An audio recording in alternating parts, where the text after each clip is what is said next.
55 years ago, New York City's skylines were rising, and so were tensions. On May 8, 1970, in what came to be known as the Hard Hat Riot, thousands of construction workers poured off steel beams, building the World Trade Center, and into the streets of Lower Manhattan, where they clashed with student protesters demonstrating against the Vietnam War. A riot that symbolized something deeper than one day's unrest. It was an early emblematic moment in the realignment of white ethnic blue-collar voters, many of them lifelong Democrats who began drifting away from the party of Roosevelt and toward Richard Nixon and later Ronald Reagan. Their children and grandchildren, many without college degrees, would go on to become a reliable base for Donald Trump. Today, the same question looms. Are Hispanic voters following the path of those earlier ethnic Democrats? In 2024, Trump won a majority of Hispanic men and even naturalized Hispanic Americans, a shift that rattled Democrats who once believed demographics alone guaranteed their future. This is a story of party alignment seen through a historical lens, the Hard Hat Riot as milestone, the diploma divide as divider, and the Democrats' struggle to connect with working class that no longer believes the party speaks for them.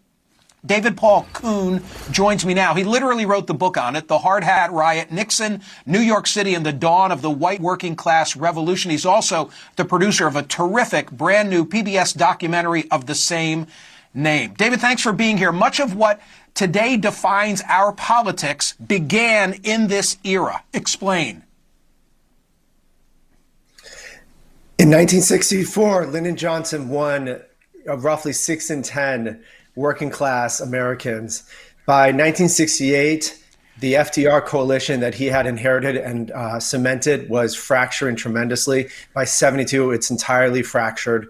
And it was Richard Nixon who would seize a breach that was cultural, that was somewhat economic.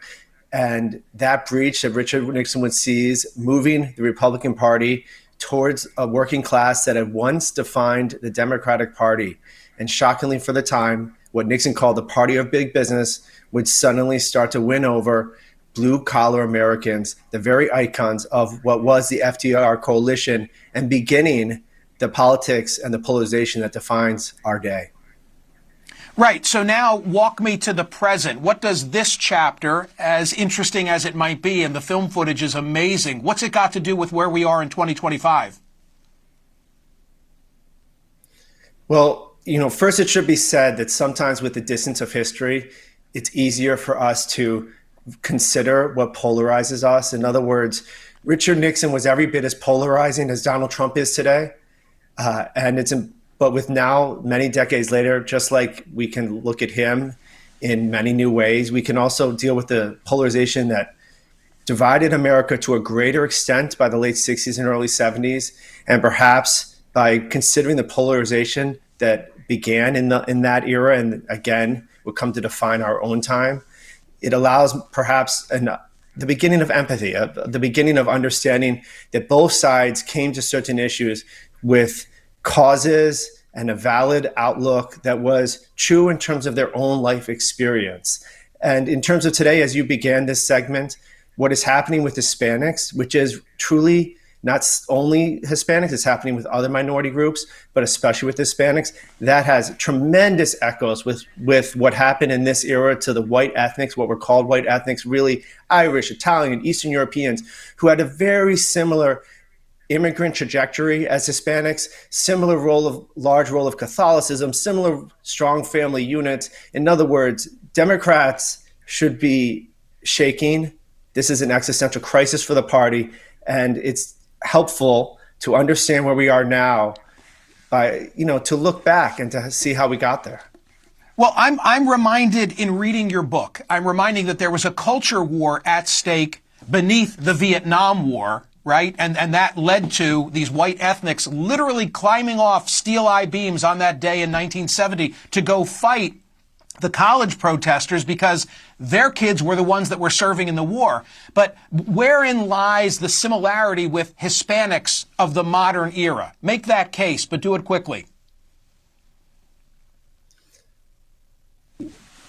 There's a sense back then and today that there are expendables. Whether it was the people who brought the delivery food during the COVID crisis, whether it's the people that go to war for us.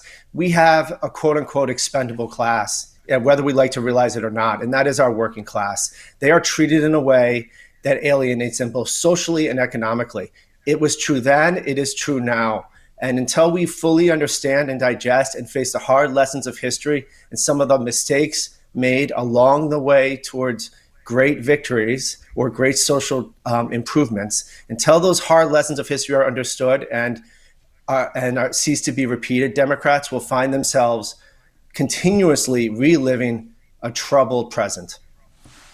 And by the way, the next night after the riot, the Hard Hat Riot, the Knicks won the NBA crown. It's just a little Easter egg in there for people to think about, and you deal with it in the book and the documentary.